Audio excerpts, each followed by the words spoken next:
오늘부터는 마태복음 말씀을 계속해서 살펴보려고 합니다. 특별히 오늘은 마태라는 예수님의 제자가 우리에게 말해주고 있는 예수 그리스도의 은혜, 그 은혜에 대해서 함께 생각해 보려고 합니다.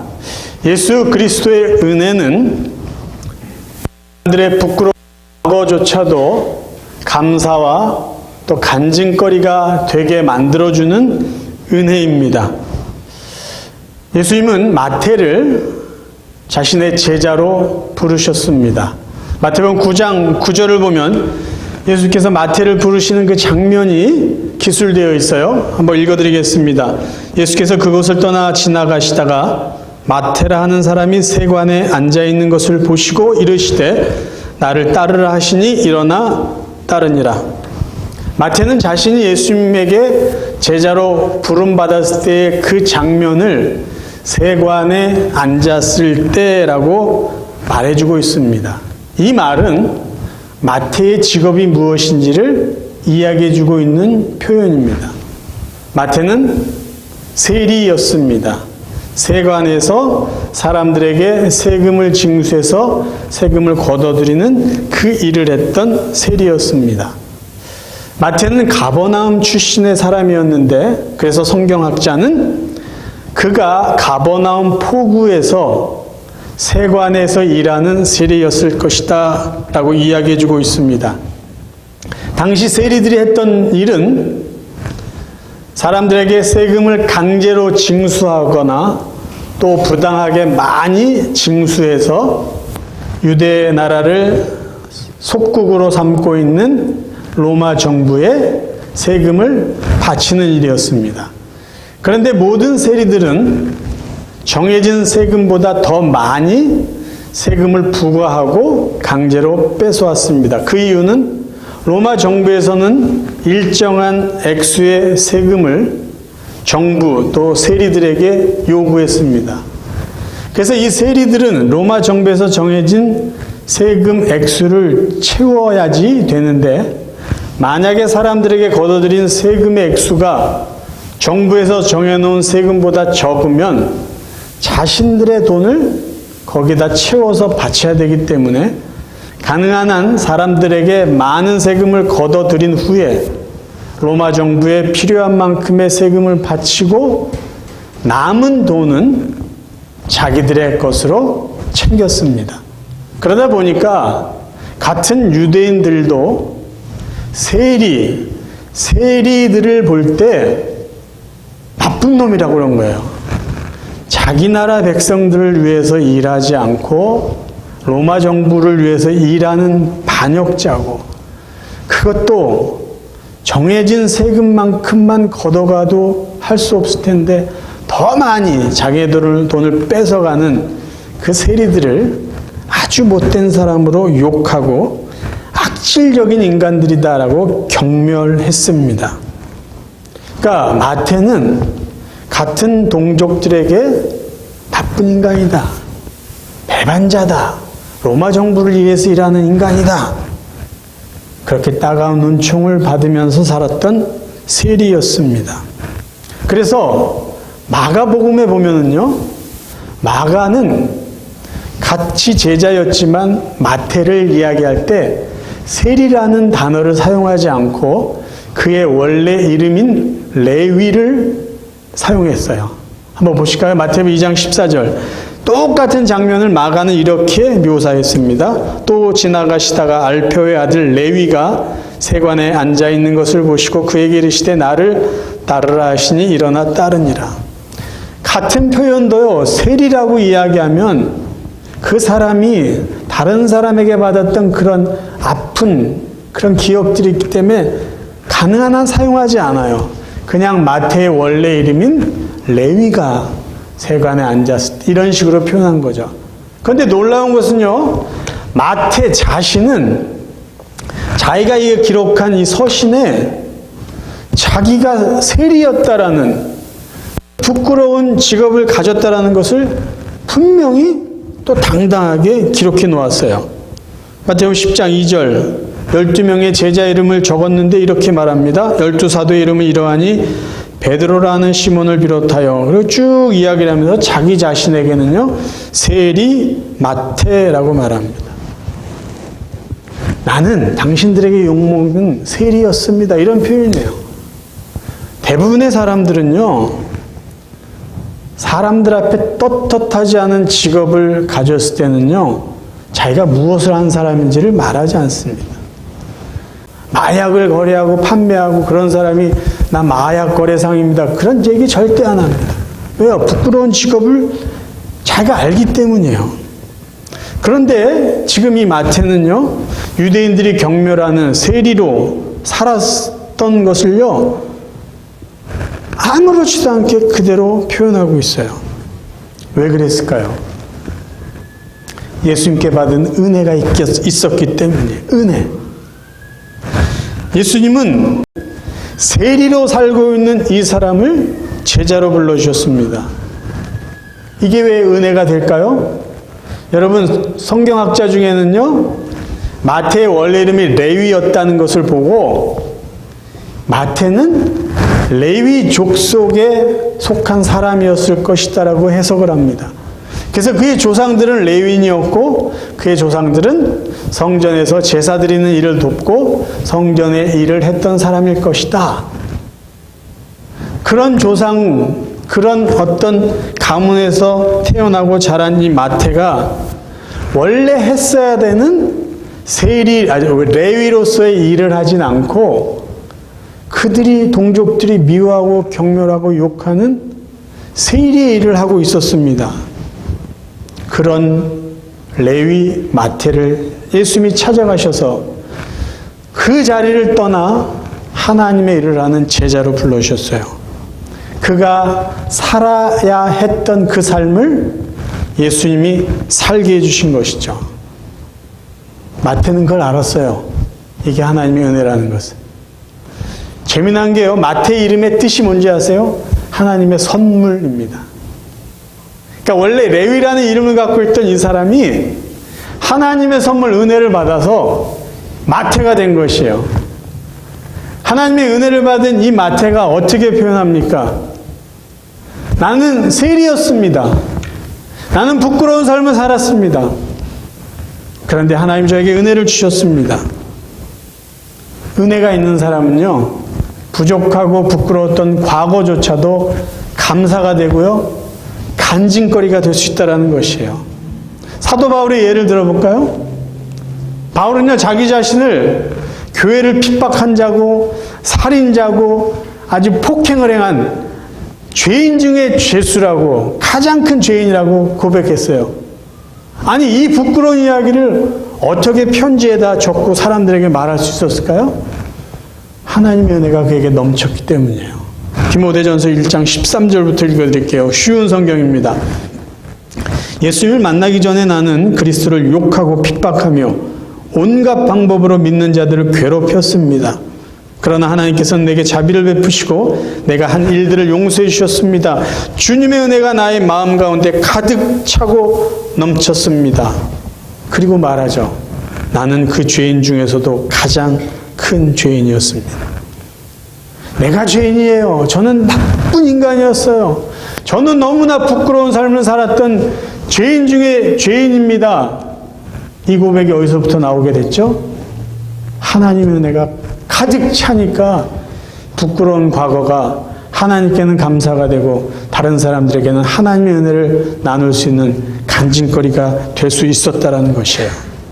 하나님의 사랑, 예수 그리스도의 은혜를 경험한 사람들은요, 부끄러운 과거조차도 간증거리가 되고요, 하나님의 은혜를 깊이 경험하면 경험할수록 우리의 아픈 과거의 상처와 그 고난조차도 우리는 추억이 될 수 있어요. 이것이 예수 그리스도께서 주시는 은혜의 능력이에요. 치유와 회복의 능력은 예수 그리스도의 은혜를 통해서 우리가 맛볼 수 있는 것입니다. 두 번째, 예수 그리스도의 은혜는요, 모든 죄인을 다 품고 모든 사람들의 죄를 다 용서해 주시는 은혜예요. 마태는 복음서를 기록하면서 예수 그리스도께서 이 땅에 오신 이유와 목적을 하나님의 백성을 그들의 죄에서 구원하시기 위함이라고 이야기해주고 있습니다.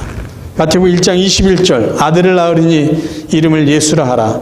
이는 그가 자기 백성을 그들의 죄에서 구원할 자이심이라 하니라. 하나님의 아들 예수 그리스도께서 왜 이 땅에 인간으로 오셨습니까? 인간의 죄를 용서해 주시기 위해요.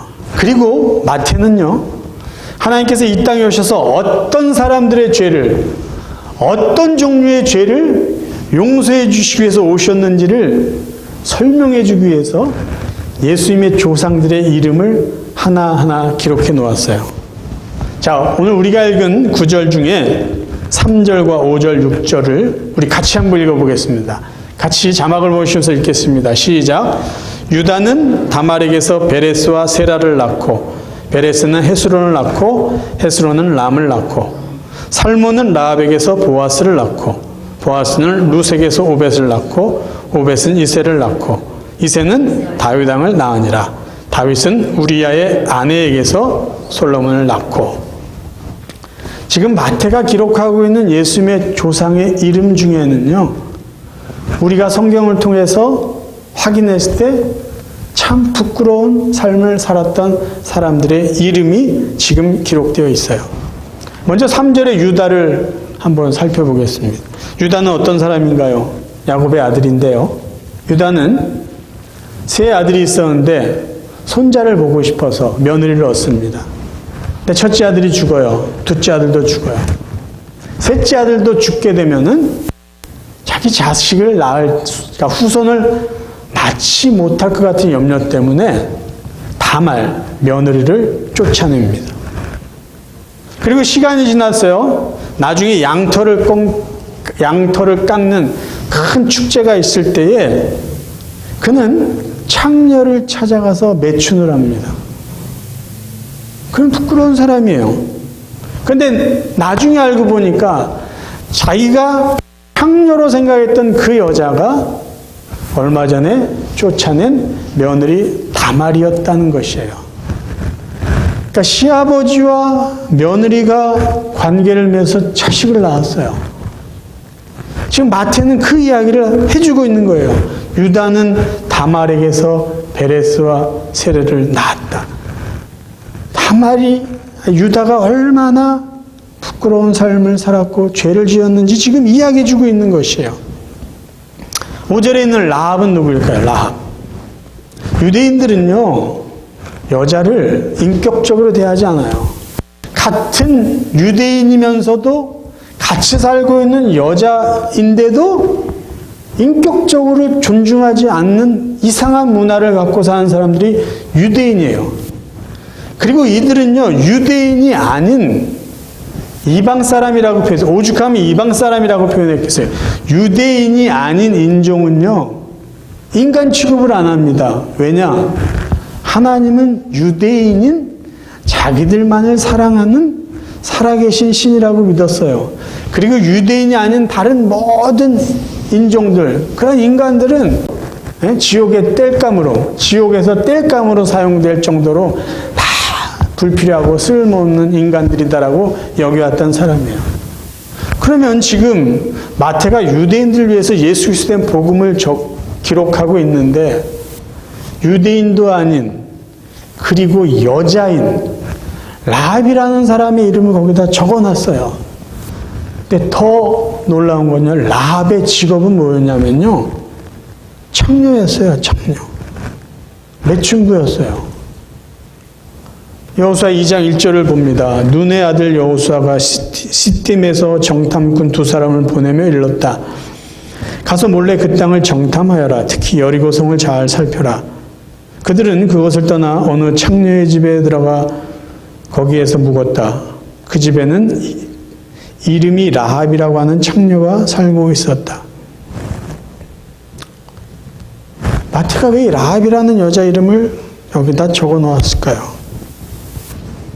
6절을 볼까요? 6절에는 그나마 이렇게 자랑하고 싶은 다윗 왕의 이름이 나와요. 유대인들이 너무나 좋아하는 왕이에요. 그런데 다윗 왕을 낳으니라, 그 다윗은 솔로몬을 낳고 이랬으면 좋을 텐데 마태는 한 문장을 거기다 추가를 해요. 우리아의 아내에게서 솔로몬을 낳고 이렇게 돼 있어요. 지금 마태는요, 원래 솔로몬의 어머니 이름이 밧세바니까 다윗은 밧세바에게서 솔로몬을 낳고 그러면 뭐 다말의 이름도 나왔고 룻이라는 여자 이름도 나왔고 라합이라는 여자 이름도 나왔으니까 밧세바 이름 뭐 이렇게 넘어갈 수도 있는데 밧세바라는 이름을 빼고 우리야라는 이름을 집어넣었어요. 왜 그랬을까요? 다윗의 죄를 기억하게 하기 위해서요. 우리가 잘 아는 대로 다윗은요, 밧세바라는 여인이 마음에 들어서요, 그 여인과 간통을 한 다음에 그 여인을 자기 여자로 만들기 위해서 우리아를 죽게 만든 살인자예요. 자, 사무엘 하 23장에 보면은요, 23장 전체가 어떤 내용이냐면 다윗이 사울 왕에게 쫓겨다닐 때 광야에서 다윗을 지켜주고 전쟁이 있을 때마다 다윗 주위에서 용맹스럽게 다윗과 함께 싸웠던 용사의 이름이 기록되어 있습니다. 그 용사가 모두 37명이에요. 자, 이거 한번 보세요. 사무엘하 23장 8절만 읽고 또 제가 마지막 39절 읽을게요. 다윗의 용사는 모두 37명이었는데 그의 군대 총사령관 요압과 거국적인 3용사와 30인 용사에 소속된 세 장수와 그리고 나머지 30명의 용사 엘하난에서부터 우리야까지 30명의 용사가 그들이었다면서 한 사람 한 사람의 이름과 그들의 활동을 이야기해 주고 있어요. 그리고 23장은 이렇게 정리를 합니다. 햇사람 우리야까지 모두 합하여 37명이다. 다윗이 몰랐겠어요? 37명밖에 안 되는데 자기와 함께 생사고락을 같이 한 용사인데 근데 이 용사를 죽여요. 그러니까 자기가 대장이에요. 근데 자기를 위해서 충성을 다한 부하 한 명을 죽여요. 왜요?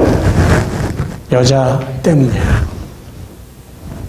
그것을 지금 마태는 이야기를 하고 있어요. 불륜을 저지른 사람, 부정하고 부끄러운 여인, 자기 부하를 죽인 이 비열한 인간의 이름을 여기다 적어 놓았어요. 왜 그랬을까요? 예수님의 은혜가 얼마나 크고 깊고 넓은지를 이야기해 주기 위해서예요. 혈통에 상관없이요, 인종에 구분 없이, 남녀의 차별 없이, 죄의 종류와 상관없이 모든 인간이 저지른 모든 더럽고 추한 죄를 다 용서해 주시기 위해서 예수님이 이 땅에 오셨습니다. 그것을 이야기해 주기 위해서 이 부끄러운 죄인들 이름을 거론하고 그들의 죄를 기억나게 하신 거예요. 예수님의 은혜는 누구를 다 포함합니까? 유대인도 이방인도 남자도 여자도 배신자도 가늠한 사람도 근친상간의 죄를 범한 사람도 살인한 자도 미워한 자도 사기치고 배반한 자도 상처를 준 사람도 상처를 받은 사람도 잘난 사람도 못난 사람도 모두 다 예수님을 포함 다 품고 계세요. 그리고 그들이 지은 온갖 추하고 더럽고 입에 담기 부끄러운 모든 죄까지도 예수님은 다 용서해 주시는 분이다. 그게 예수 그리스도가 주시는 은혜다라는 것을 이야기하고 있는 것이에요. 세상의 모든 사람들은 다 죄인이에요. 그래서 세상의 모든 사람은 다 예수 그리스도가 필요한 사람들이에요. 예수님의 은혜가 필요 없는 사람은 한 사람도 없고요. 예수 그리스도의 은혜를 받지 못할 그렇게 부족한 사람도 한 사람도 없어요. 모든 사람은 다 예수님의 은혜를 받을 만한 충분한 가치가 있는 사람이고 모든 인간들은 예수님의 은혜가 필요한 연약한 인간들이라는 것을 마태는 지금 이야기해 주고 있어요. 예수님의 은혜를 누가 경험할 수 있습니까?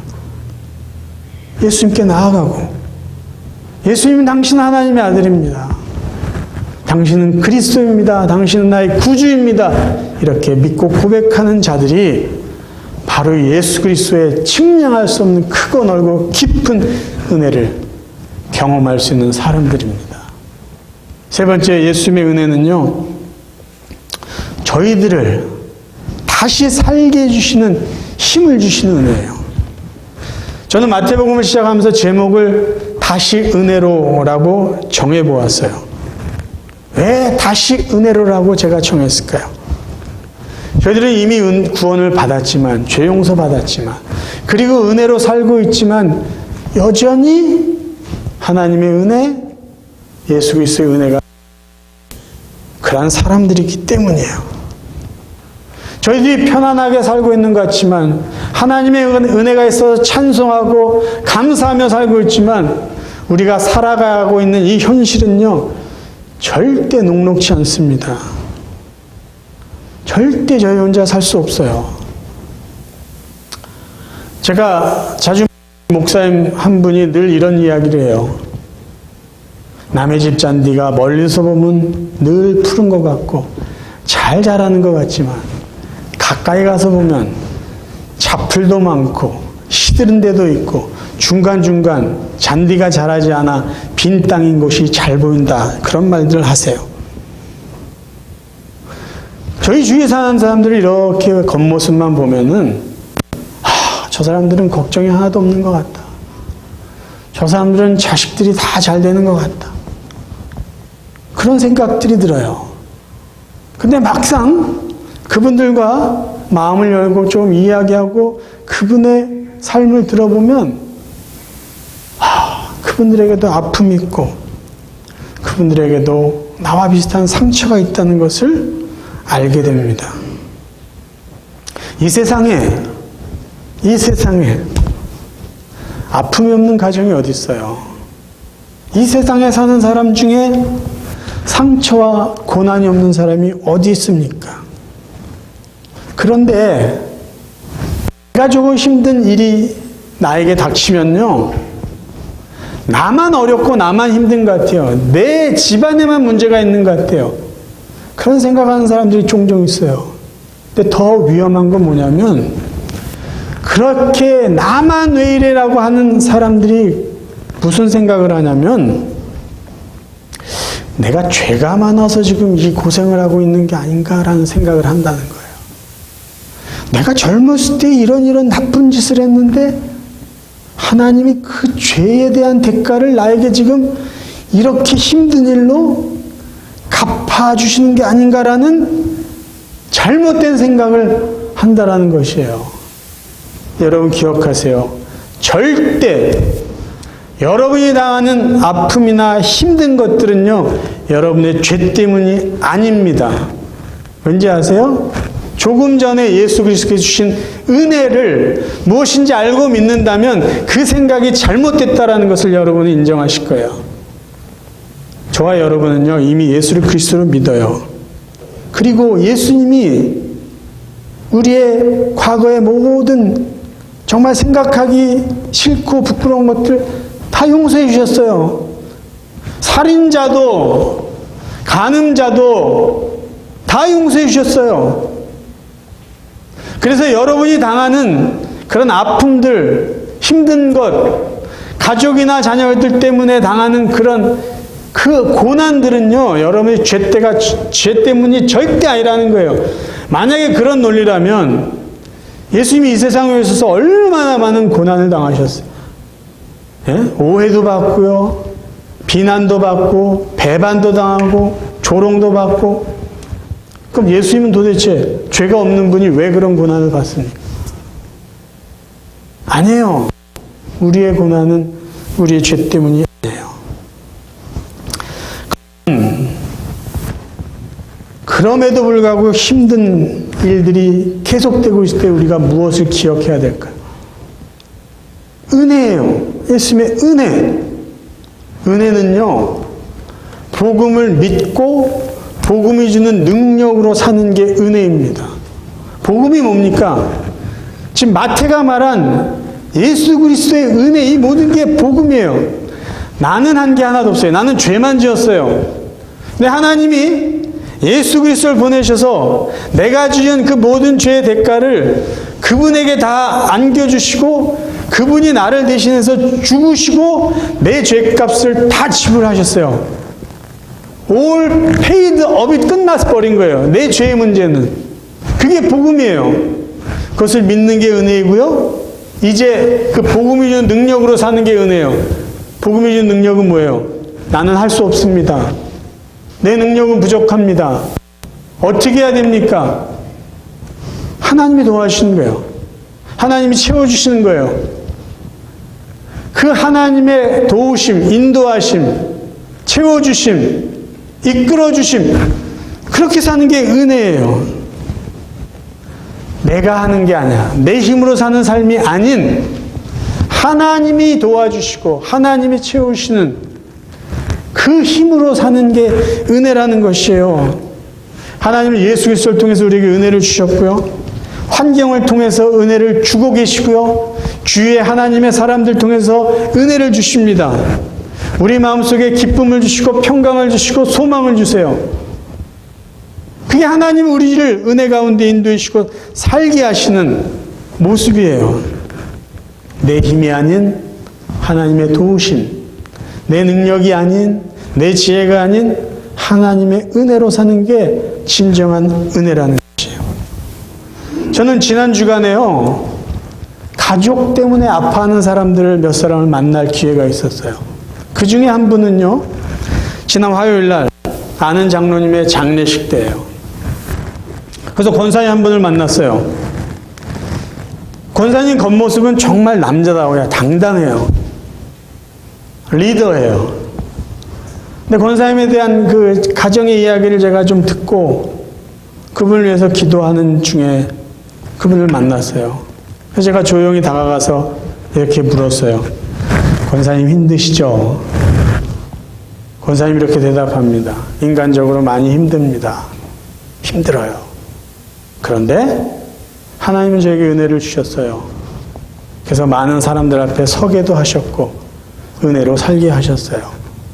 그리고 저 딸을 하나님이 저에게 맡겨주셨기 때문에 제가 힘닿는 대로 하나님 은혜 주신 대로 지키며 감당하며 살아야죠.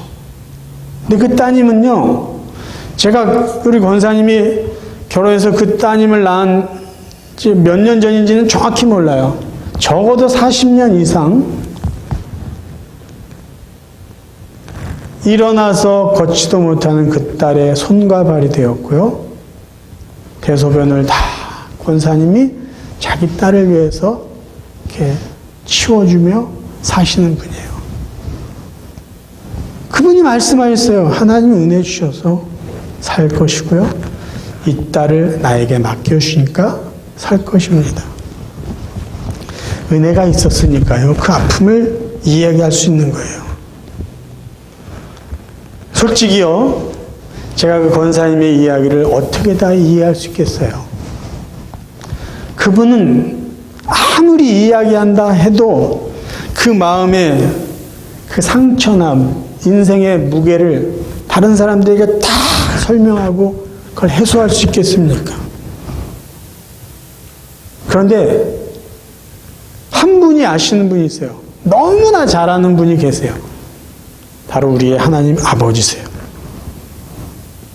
하나님은 다 알고 계시잖아요. 굳이 말하지 않아도.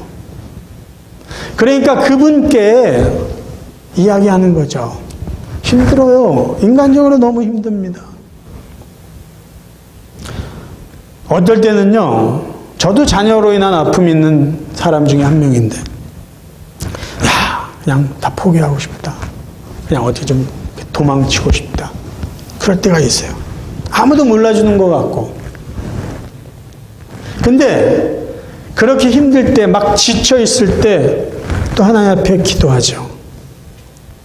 하나님 앞에 기도하면 또 힘을 주세요. 아무것도 아닌 것처럼 또 잊게 하세요. 아직도 이해하지 못하는 것 중에 하나는, 하나님은 왜 이런 자녀로 인한 이 무게를 벗겨주시지 않나? 그건 이해를 못하겠어요. 그런데 하나님은 감당할 힘과 은혜와 믿음은 주신다는 거예요. 그래서 또 기도하는 거죠. 또 매달리는 거죠.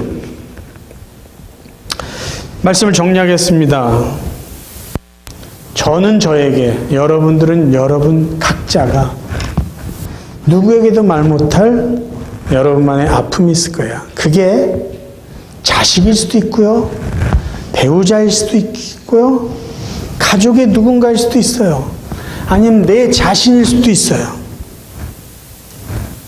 그리고 그런 것 때문에 힘들 때요. 내 죄 때문인가? 내가 이렇게 나쁜 사람이었는가? 스스로 자책감이 들 때가 있을 거예요. 그때마다 기억하세요. 여러분의 죄는 이미 예수님이 다 지불해 주셨어요. 하나님이 다 용서해 주셨어요. 절대 죄 때문에 여러분이 자식 때문에 가족 때문에 당하는 고통은 절대 없습니다. 그런데 힘든 걸 어떻게 해요? 그러니까 우리는 은혜를 간구하는 거죠. 하나님 힘들어요. 제가 하나님 은혜 속에 사는 거 믿습니다. 하나님 힘들어요. 도와주세요. 그러면 하나님 아버지께서 지금 이 순간까지 저와 여러분을 은혜로 살게 하셨듯이 남은 삶도 은혜로 살게 해주실 거예요. 이 믿음이 우리가 가져야 될 믿음이고 하나님이 때마다 주실 은혜로 살아가야 될 남은 삶입니다. 여러분, 하나님의 은혜를 느끼면 느낄수록 그 하나님의 은혜에 대한 느낌이 깊으면 깊을수록 하나님의 은혜를 더 많이 경험하면 경험할수록 마태처럼 우리 아픈 과거가 간증거리가 될 것이고요. 우리 아픈 상처조차도 추억으로 변하게 될 것이에요. 이게 하나님의 은혜를 경험한 사람들이 고백할 수 있는 삶의 놀라운 일들입니다. 사랑하는 성도 여러분, 앞으로 여러분의 남은 삶 하나님의 은혜 더 많이 느끼시고 경험할 수 있기를 바라요. 우리의 죄가 아무리 많아도요, 하나님의 사랑은 우리의 죄보다 훨씬 더 큽니다. 우리 아픔과 상처가 아무리 무거워도요, 예수 그리스도의 은혜는요, 우리의 아픔보다 훨씬 더 크고 깊고 넓습니다. 그 하나님의 사랑, 그 예수님의 은혜 속에 남은 삶을 또 힘내어 살아갈 수 있는 저와 여러분 되시기를 주님의 이름으로 축원합니다.